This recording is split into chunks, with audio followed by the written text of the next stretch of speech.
Hello, I'm Katie, and this is Stepmum Space, the judgment-free zone where we talk candidly about the fairy tales and scary tales of stepmum life. So whether you've been a stepmum for years, you're just starting out, or you want to understand the stepmum in your life a bit better, this is the place for you. When you fall in love with a brilliant man who also comes with children and a high conflict ex, life doesn't always look like the fairy tale you imagined. Today, I'm speaking with Jane, not her real name, a stepmum navigating loyalty binds, court battles across borders, and the very real work of building trust with 3 stepchildren, plus welcoming a new baby into the mix. We talk about hostile co-parenting, different values across 2 homes, creating boundaries that actually hold, and the slow, steady way love grows in stepfamilies. If you've ever thought, am I the only one who feels like this? This one's for you. Hi Jane, how are you tonight? Hi, I'm really well, thank you. A little bit nervous actually. I'm looking forward to having a chat. I feel like it's going to be a little therapy session almost. That's what a lot of people say, actually, that they just feel good getting everything off their chest in a judgment-free zone, as we always say. So don't be nervous. So do you want to start by telling me a little bit about how you and your husband met? Sure. We met on Tinder. I had this whole idea of who he was based on how he looked. And as soon as I met him, I could tell just by how he walked in to the coffee shop where we were that he was actually a really honest, really humble guy. He's a great guy. I had done a little bit of poking around his social media before we met. So I knew that there were kids involved. I knew that there was an ex-wife, and I waited for him to tell me. And I remember, and we still talk about this now, on our first date, when I said, is there any chance you're going to go back to your wife? I don't want to get involved in somebody who's not really 100% out of their previous relationship. And he was like, there is no way. And as our time together has unfolded, that's become really clear that there is no way that he would go back there. But our relationship flourished, and it has been really tricky. There have been some really, really difficult times along the way. But I was thinking about this today and thinking, I love him for who he is. And a massive part of who he is because of what he's come through.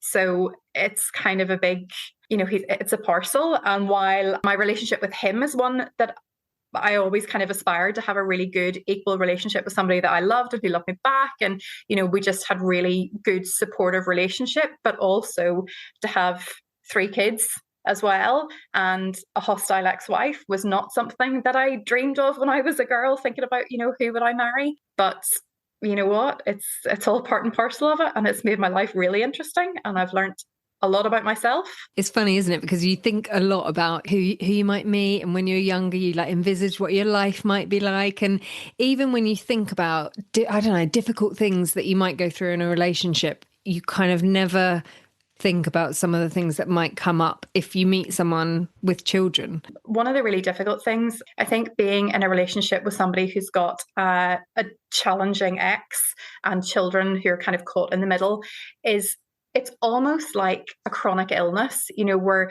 when you first become ill, people are really interested and they want to know how you are and, how things are going. But the longer it goes on, people get less interested. So I was very aware that, there was quite a lot of conflict at the start of our relationship with his ex-wife. And I was very aware that I had become a broken record with my friends, none of whom had been through this. So I had nobody who kind of understood where I was coming from. And I can remember somebody saying to me, well, you love him, so you must love his kids. And I thought, well, actually, it doesn't go like that. I have a really good relationship with my stepkids. I do love them, but you have to grow to love them. It's not like being a biological mum when your baby comes along and you think, oh my goodness, this is the most amazing thing. It's a real gradual process.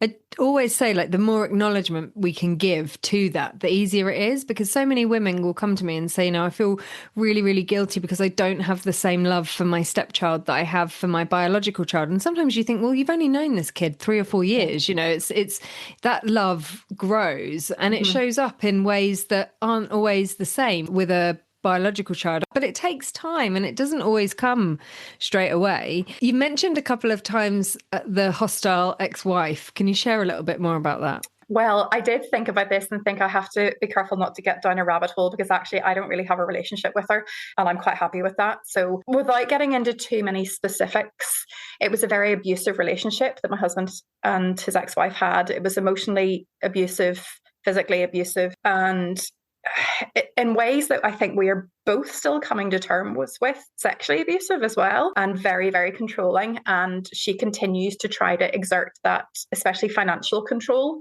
over him and therefore over our family. So even at the start, we started dating, and he made it very clear that this was to be in secret because she was volatile.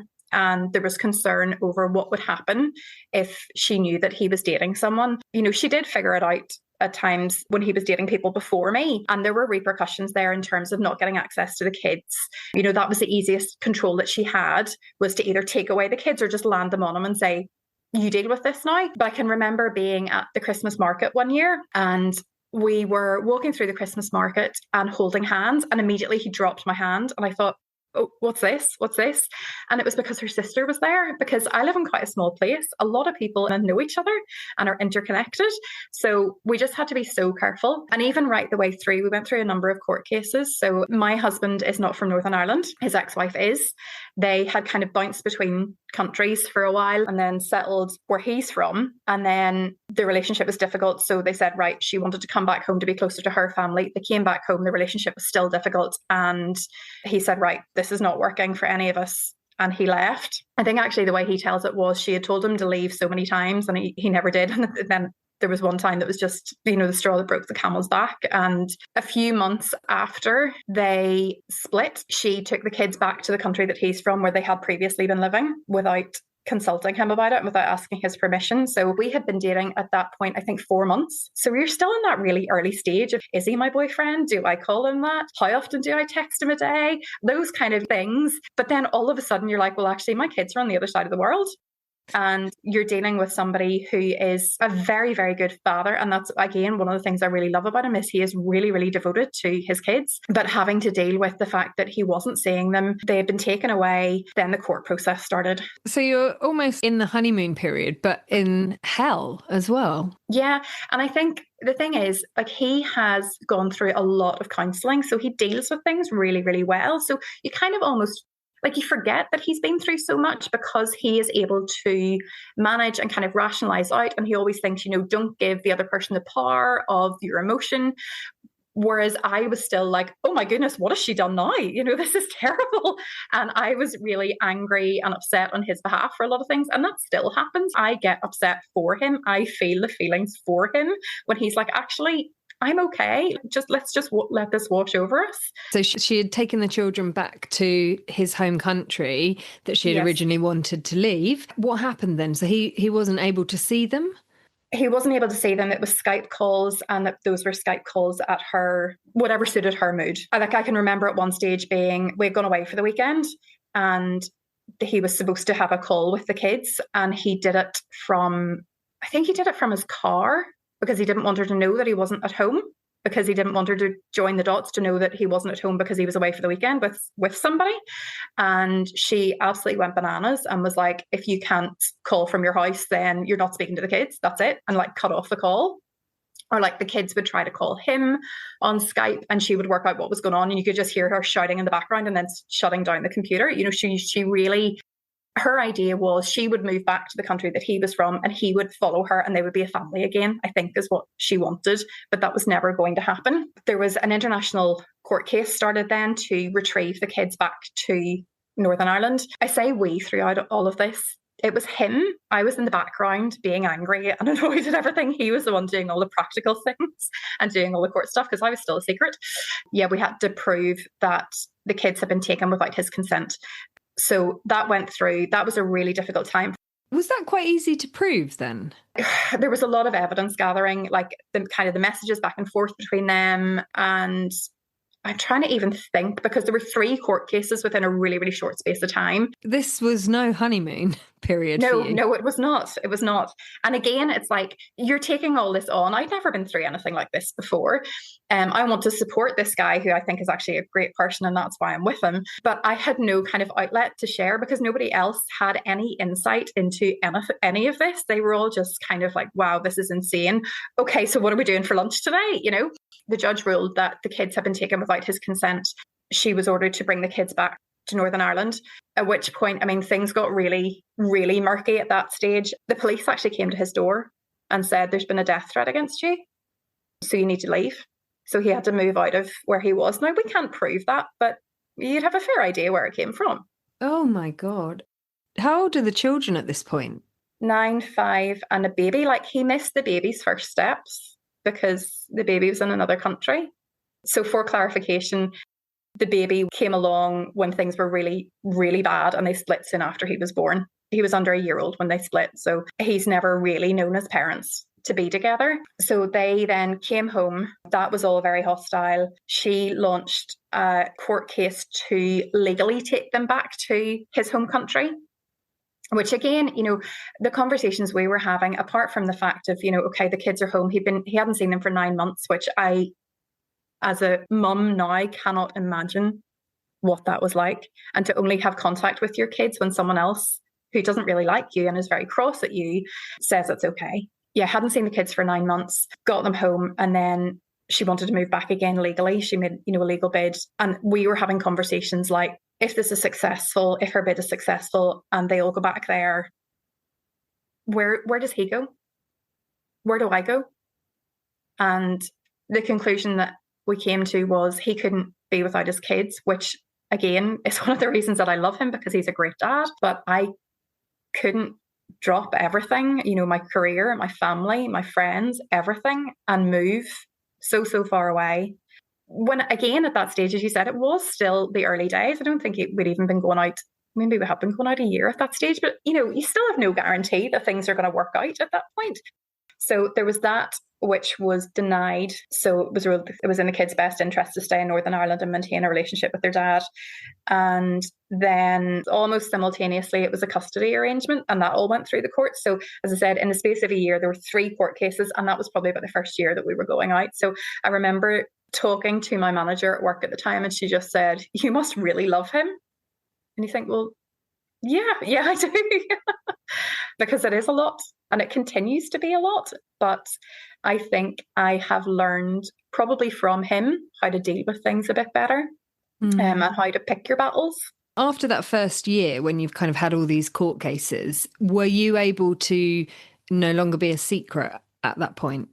Yeah, and that was one of the other difficult things, was his court team told him not to mention me in court.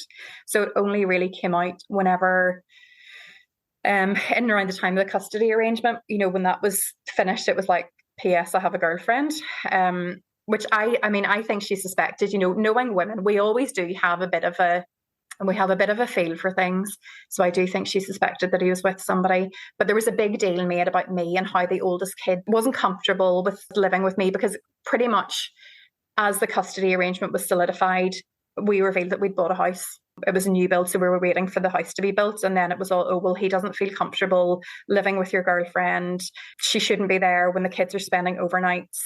All those kind of things. And I want to meet her. So I was like, absolutely no problem. I will give her place as the kid's mum. You know, and if we can relate woman to woman, that's really the best case scenario, because I have no direct beef with her. Her beef's with my husband, you know, yeah. And I think if we can rise above that and realize actually what we're both there for is the welfare of the kids, that's optimum. She never took me up on the offer to meet. As you were talking, I was thinking, this sounds like quite a pipe dream of, you know, let's meet woman to woman with the kids' best interests in heart, because obviously that's what everyone would strive for. Mm-hmm. And I think there's many a stepmum amongst us, myself included, who have tried that. And we love to think it's going to work. Just as you were talking, I was thinking, if this works, I'm going to be shocked. Absolutely did not work. At that point, you've bought this house together. You're living together full time. The children were, 11, 7, 4 years old. Mm-hmm. And you guys had been together 3 years. What sort of relationship did you have with the children at that point? So probably not much with the oldest one, because he was the one who knew most about what had gone on, and it was probably the most conflicted about, they talk about like loyalty binds to his mum. I didn't have much experience with boys in around that age, so I didn't really know how to relate to him as well. He wasn't interested in the same things I was interested in. Whereas the girl in the middle, I did her hair. I had a dog that she liked. We liked the same things. I could be a girl with her. And that was always, and that's still how I relate to her. She'll still come down and say, will you plait my hair for me tonight? Or I've got this stain on my jumper. Can you get it out? Because that's one of my roles in her life, is to get stains out of her clothes. But I mean, in a way, that's quite nice that she comes to me for these things, Yeah. And I love when she comes down and says, can you plait my hair for me, please? I'm like, absolutely. This is something that I can do for you that Dad can't do for you. This is something that I bring to the table here. I think there's something really important as well about belonging and feeling needed. Mm-hmm. And when a stepchild goes outwardly to a stepmom and says, can you do this for me? It's almost like that validation of, I need you, you're good at something, you matter. Absolutely. And at that point, when she asks me, or when any of them ask me for something, I will literally drop whatever I am doing, because I'm like, yes, this is what I want. I want you to come to me. I want you to feel like I am someone that you come to that can help you or give you solutions. I want to be that role. It's difficult, especially when they are living in our house for part of the week and in their mum's house for part of the week, which are very, very different households. Their dad and I think, had quite similar upbringing. We have very similar values, whereas the values in mum's house are very different. And that causes a lot of difficulty. And you feel like you're having the same conversations every weekend with them, and even small things. When we first moved into the house 4 years ago, I remember they couldn't cope with the fact that we were having family dinners, because they didn't do that. They couldn't understand why it was important as a family to come together and sit there and chat over our meal. So we had to really say, right, this is a line. This is what we do every night when we're in the house. We do that in this house. And they've got better. Like before, they used to like completely freak out and didn't want to sit at the table. As soon as somebody was finished, they'd jump up, and it's like, no, we can sit here and chat over things and chat over our day. Like I remember as well, my stepdaughter, and she would have been 8. She didn't know how to use a knife and fork. I grew up with really strict table manners, so that's a real bugbear for me. So we had to, and this sounds ridiculous, that at 8 years old, we had to teach her how to use a knife and fork. It's still not great, but yeah, it's kind of like, okay, we'll pick your battles. I'd rather have them all together and want to bring their day to the table than, right, can you use your knife for that? Or this is in the wrong hand, or, those little things, which I guess were big for me as a kid, but in this house aren't really as relevant. My parents were super hot on table manners, whereas you have to really think, right, what's the bigger picture here? Yes, it would be nice if everybody had nice table manners, but at the end of the day, do I want them to go away after their weekend with us and think all Dad and Stepmum did was pick at little things because I don't do them right in their house?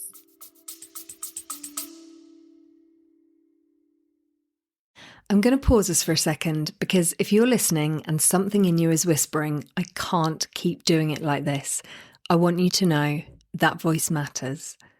So many women like you live in a constant tug of war, wanting to love fully but feeling held at arm's length, trying to help but feeling like an outsider, carrying responsibility without the power to make decisions.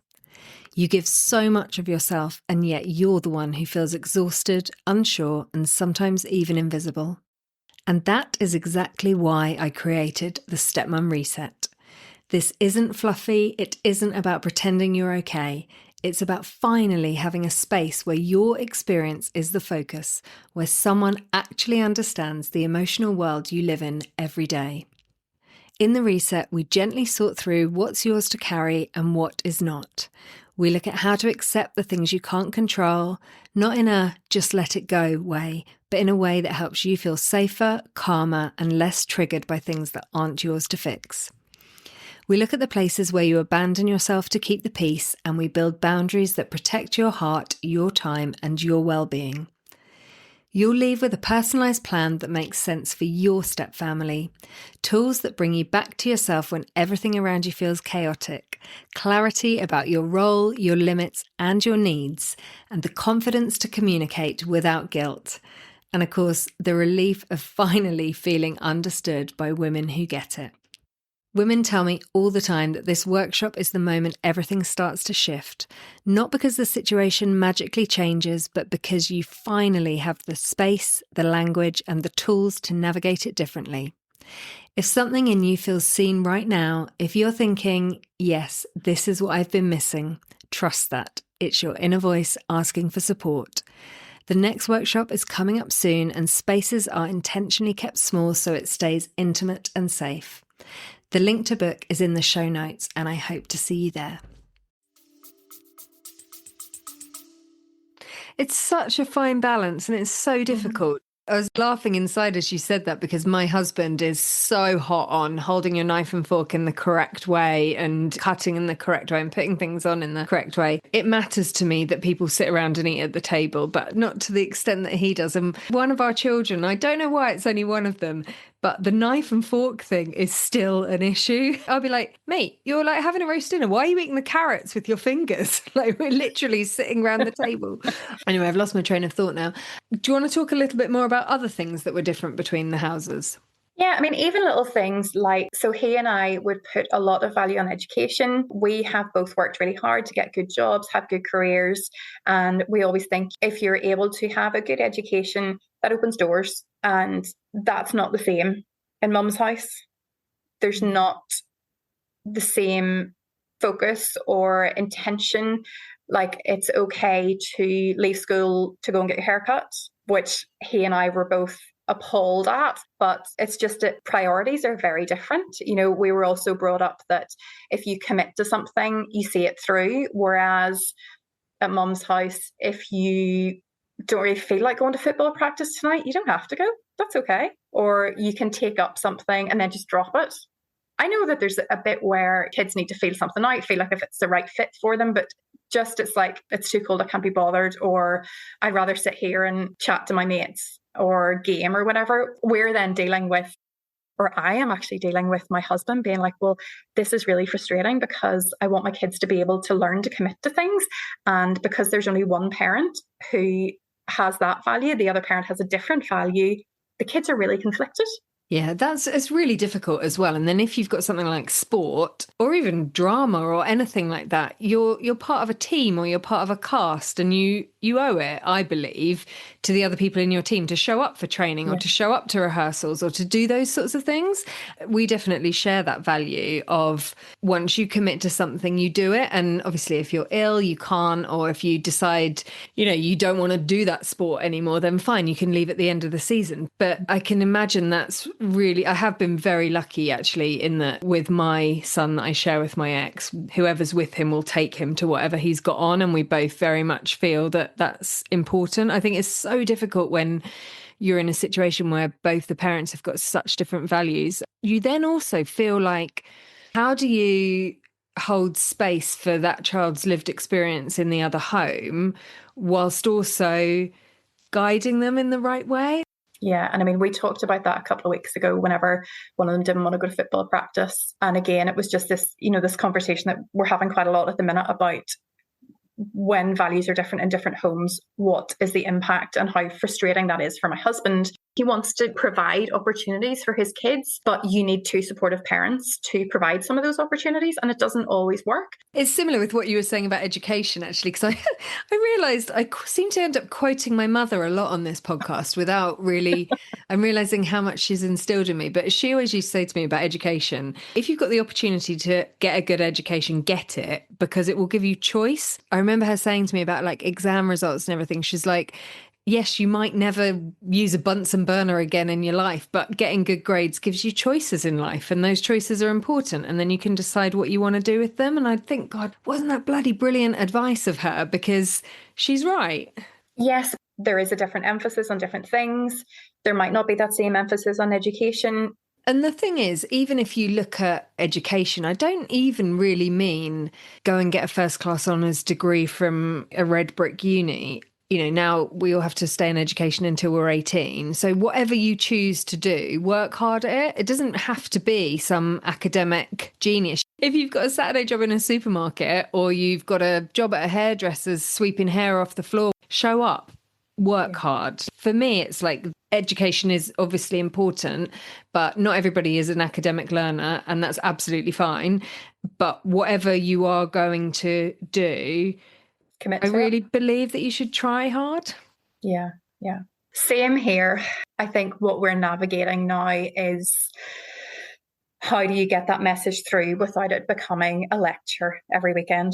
Because you want the kids to come to your house and enjoy their time there and not feel like they've been told off or that what they're doing elsewhere is wrong and that we've got it right. Because I will tell you, there are so many things that I have learned that, I always would have been quite set in my ways. And then my husband came along and he was like, well, your way's good, but here's another way. And I'm not saying it's better, it's just different.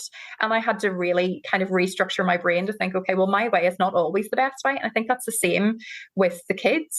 There are just two different ways of living, two different ways of being, and neither is right or wrong. They're just different. And the difficulty is that we have these kids who are moving between these two houses every week, and they have to learn to adapt. And I will say, regardless of what they've been through, they're great kids. Every time we go out somewhere, people are always so complimentary. When we have friends round, they always say like how polite they are, how chatty they are, how engaging they are. They are great kids. But then you add on that extra layer of what they've been through, and they're pretty remarkable. They know that mum and dad don't get on. They've seen mum come out and shout an effing blind to dad. They have heard mum shout down the phone to dad. Actually, my stepdaughter said, was it last weekend or the weekend before? She said, mum might not really show it to us, but she really doesn't like you. And I thought, yeah, we know. But also, how is my stepdaughter picking this up? Like, what is mum doing that she's picking this up? Because that's not good for my stepdaughter to feel that either. They know there's tension between their parents. They know that. And I can't imagine how difficult that is for them as well. What, like, brought that out of her? I don't even know. I mean, she's 11. Some things just come out. I don't know why she said it. She must feel really comfortable with you to be able to just voice it like that. Yeah. Well, that's good. My husband is very much, he wants the kids to be open with them. He's very open with them about things. And he, is trying to like nurture that with them. I hope that they do feel that they can open up and say things like this. And I mean, she said that to him and I was in the kitchen as well. And I was like laughing behind my hands because I thought, well, we know that mum doesn't like that. We know that. Everybody knows that. It's not a secret. How do you respond to that? I think he tried to reason it out and say, well, when you feel like someone has wronged you, you can be quite cross at them. And that's potentially how mum's feeling. And then my stepdaughter said, but mum's got her boyfriend. Why is she still cross at you? And we're like, out of the mouths of babes. So mum has a boyfriend. Any change in her behaviour? So yeah, I think she has chilled a bit, and he seems to be really good. The kids, I think, has been a positive influence. Like, again, I don't have a relationship with him, neither does my husband, but the kids do, and the kids like him. So there you go. That's a bonus. And throughout all of this, the kids have managed to develop a good relationship with you, even though they're fully aware that mum isn't very happy with you and your husband. It's funny because I said, like, I don't have a relationship with mum, but I don't get the impression that she says much negative about me. As I said, like, her beef is with my husband. It's not with me. She sent me a baby present when our baby was born. And I texted her and said, thanks very much. That's really kind of you. But, I get this nice version of her. But then I also see the text she sends my husband. And I'm like, do you think I don't see those? Do you think he doesn't tell me? Because I know a lot. At one stage, my husband and I, we had a baby. She's a toddler. She's great. Big kids love her. She is probably, I always said, like, us getting married was the best thing we did in terms of stability for our family. I think the baby was the best thing we did because although the big kids were horrified, and when I say horrified, I mean lying on the floor screaming when we told them I was having a baby, they were really, really upset. They love the baby so much, so much. Like, it is beautiful to see. We found that in our family with our first child. Everybody just adored him. And I feel like it equalised all the children in some way because everybody had somebody that they were genetically linked to, for want of a better phrase. So it can do wonders. But you said they didn't take to the news initially. No. I mean, my stepdaughter was she was very up for the idea of us getting married. She was a bridesmaid. She was really into, so I wanted to make her feel included. Then when we got pregnant, had the 12-week scan, we're like, right, before we tell anyone, we need to tell kids. So we told them over dinner one night. Oh, this is actually hilariously awkward. So we set the table for dinner and we set an extra place at the dinner table. And they were like, who's this for? Who's this for? Is this for our cousin? Is she coming round? So we ate dinner, and while we were eating dinner, they kind of forgot that we'd set another place at the table. So then at the end, my husband was like, so that other knife and fork? And they're like, oh yeah, we forgot about that. And he was like, we're having a baby. And the oldest boy just put his head on the kitchen table. Like it was the worst news he'd ever heard. I was sitting beside him and I put my hand on his shoulder just as a kind of a comfort. And he just looked and went, don't touch me. And like, he's not like that at all. And it was the first time I'd ever really seen him be like angry towards me. And my stepdaughter, she lay down on the floor and cried and screamed. She was raging. And then the youngest one, he kind of didn't know where to go. He was picking up vibes all over the place. And the vibe he got was, okay, those two aren't pleased, so I shouldn't be pleased either. So he then cried too. But I think he was just crying to kind of like jump on the bandwagon. When we actually talked it out, what she was upset about was because the baby would live with us all the time. The baby would have a mum and dad that lived together. And that's what upset her, which broke my heart. That is horrendous to think that that is where her brain went, that we would love the baby more because the baby would be with us all the time and the baby would have a better life. That's what she said, is the baby's going to have a better life than me. It's awful to think that at that age, she has that going on in her head. We didn't talk about it a lot. We just kind of let them gradually warm up to it. We put one of the pictures, the scan pictures on the fridge, and every so often somebody would go and have a wee look at it. One of the things we got was an app on the phone, like a baby name app. And it was like Tinder for baby names. So when they would come over the weekend, they would do that. And especially my stepdaughter, she loved that. Yeah, we didn't let her choose the baby name. How did that feel for you? Because your first baby with your husband, obviously like massively exciting time, probably quite nervous telling the kids, but I'm guessing you didn't really expect that reaction. So how did you feel about it all? I was really shocked because for a while, my stepdaughter had been asking for a baby. So I thought, she's going to be delighted. And she was not.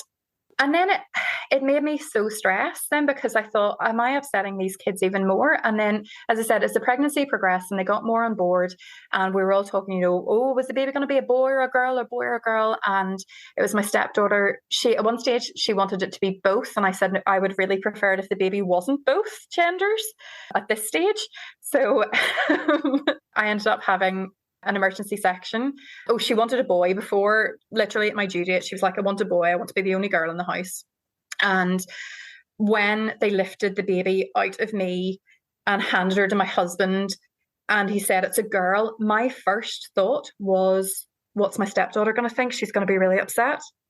Which, again, you think, as a new mum, you see all these pictures of mums with their babies after their C-section and they're looking all kinds of bedraggled, but they've got a baby on them and it's beautiful. And you don't think, oh, I'm going to be thinking my stepdaughter's going to have a tantrum because she's going to be displaced as the only girl in the house. But as I said, it turned out really well. And she has been a real unifier and everybody just loves her. Best thing we ever did. That's amazing. So what is your custody arrangement? So we have the kids every weekend, Friday 6 p.m. to Sunday 6 p.m. And then we have them on a Wednesday 3 to 7. So my husband does the school pickup across town because they live about a 40-minute drive away from us. So he does the school pickup across town at now 3 different schools, brings them home, makes them dinner, does the homeworks, and then drives them back to mum's house. So it's a pretty manic Wednesday. Meanwhile, I'm at work because I don't arrive home from work until 6:15, and I literally arrive home, say, hi everyone, how was your day? What homework have you got? And then they go, right, we're leaving. So it's literally, we maybe have like 10 minutes. And I would think this is really common with so many blended families, is your life revolves around your custody agreement and people coming and going. And that is our life every weekend. Did you say they're with you every weekend? Every weekend, yeah. That's quite unusual. Isn't it? So my husband wanted 50-50.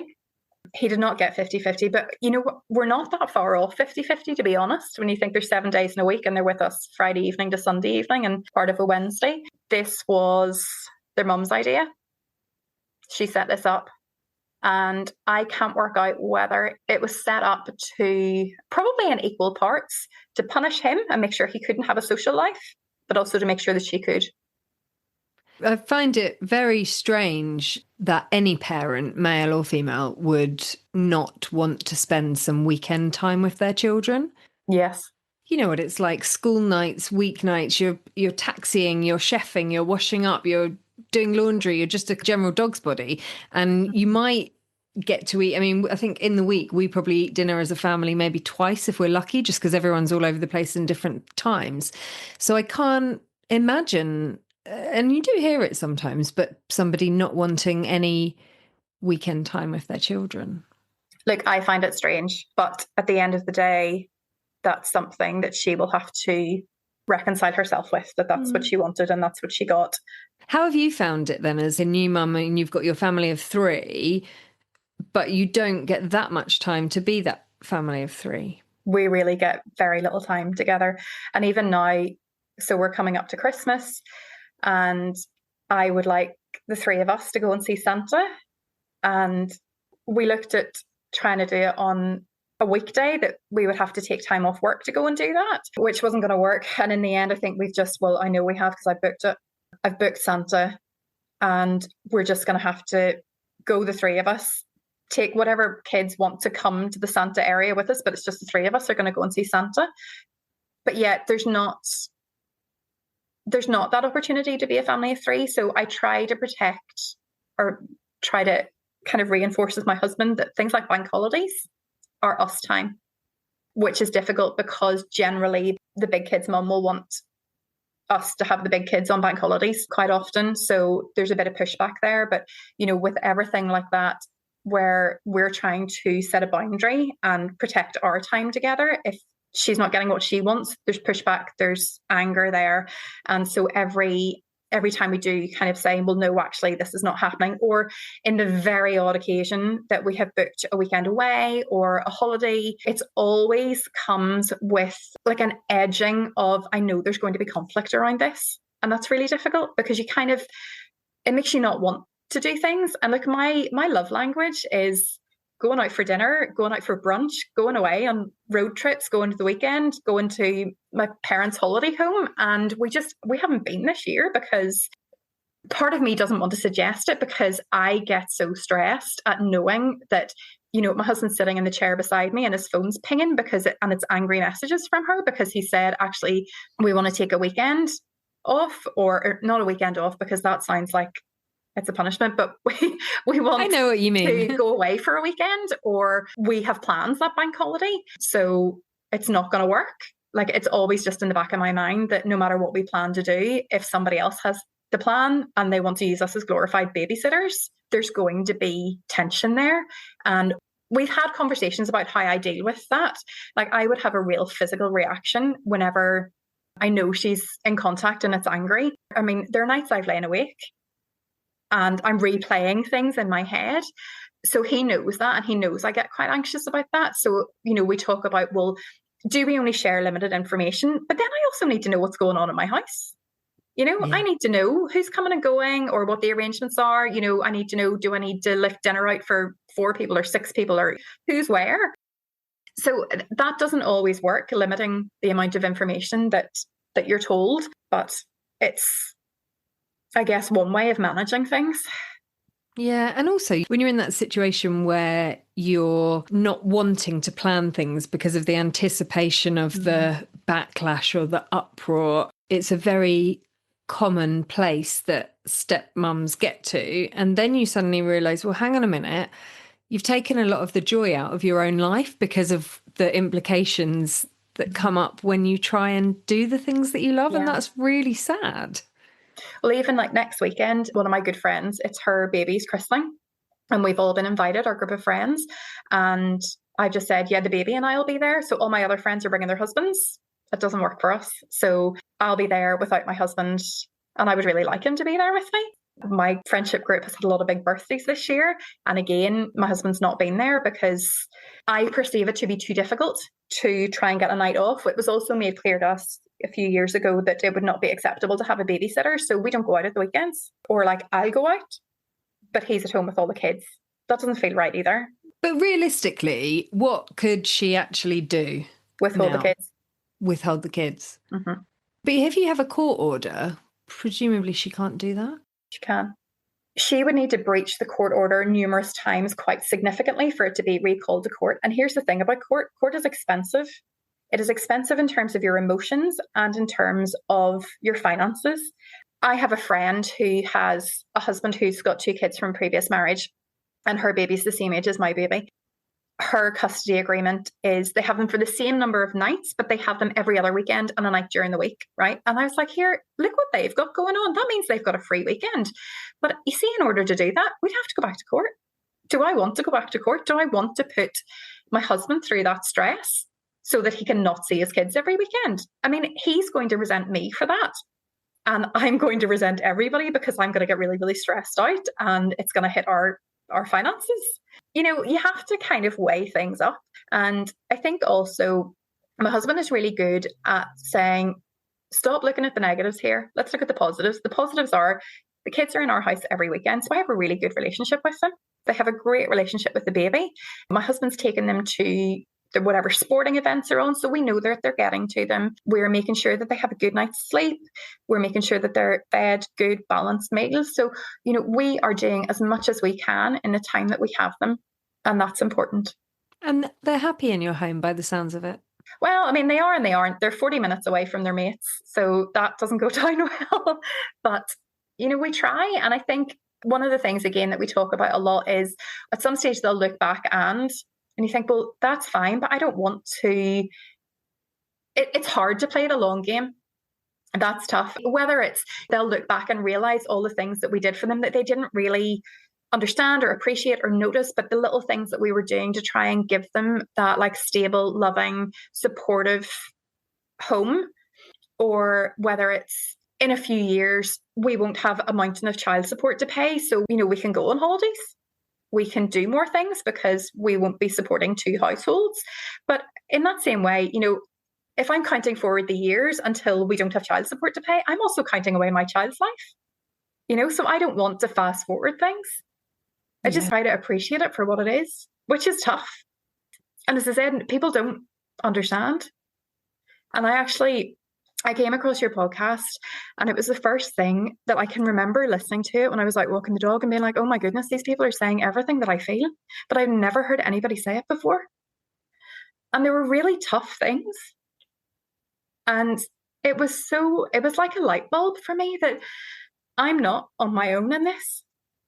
You know, that there are other people out there who are dealing with things that, and I mean, there is a playbook with scorned exes. There is a checklist of things that some women who are angry at their exes do. And a lot of it is very similar. So there are people who have been there.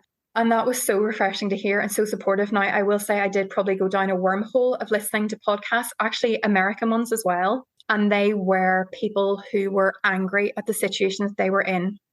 And they were cross at everybody, and they had all these theories like the stone theory and the nacho kids theory and all these things. And it made me even more angry. And I had to stop listening to them because I thought, no, what I need is something that acknowledges what I'm feeling and says that, you know, that's okay to feel like that. And maybe here's how I worked through this. Not, yeah, this is terrible. Those women are all bitches. Your poor husband or poor you. And yes, it's okay to say poor me every so often, but that can't be the overwhelming feeling of my life. You know, like my husband always says, don't give her the power of your emotion, because in many ways, I think she would love to know that I've lain awake thinking about her angry texts, or she would love to know that I nearly cried there now. And she would love to know that I am resentful that I don't get to go out for brunch with my husband like my friends do with their husbands. But I don't want her to be able to glean that from me, to take that. I don't want her to sit at home and think, well, I've won because they don't have their weekends together as a family of 3, and also she's upset about it.